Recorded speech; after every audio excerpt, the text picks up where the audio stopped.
Добрый день, уважаемый жюри. Меня зовут Тинкив Диана. Я представляю тему «Смешанные эконимы Республики Саха-Якутия».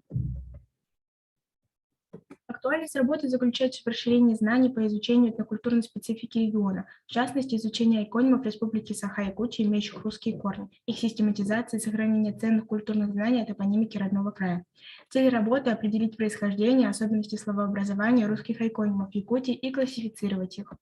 В работе применялись следующие методы исследования: этимологический, описательный, сравнительный и структурный анализ. Практическая значимость исследования. Данная исследовательская работа может быть использована как учебное пособие на уроках, элективных курсах при изучении географии и истории Республики Саха-Якутия.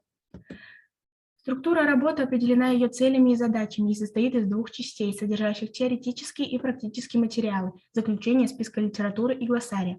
В первой части мы раскрыли понятие топонима, выделили классы, во второй части привели результаты исследования. Из 680 топонимов, представленных по данным Саха-ГИС, нами было проанализировано 70 айконимов, имеющие русские корни. Проанализировав происхождение айконимов Республики Саха-Якутия, распределили географические наименования по 8 тематическим группам, в зависимости от их естественно-географических или историко-культурных характеристик. Определили основные словообразовательные модели, применяемые для образования айконимов с русскими основами: суффиксальный, безаффиксный и сложение. Более подробно остановились на смешанных айконимах, так как в своей основе они имеют и русские, и якутские корни. Смешанные айконимы можно разделить по структуре на две группы – простые однословные и сложные, состоящие из двух и более слов. Используя приложение Саха-ГИС, мы нашли 7 населенных пунктов, которые можно отнести к первой группе, и 10, относящихся ко второй группе. Также были определены способы образования данных айконимов.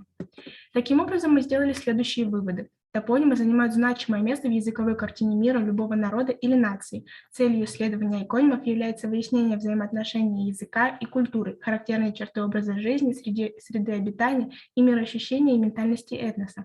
Главными факторами, влиявшими на развитие и формирование некоторых айконимов, является взаимодействие разных языков и культур, в частности русского и якутского.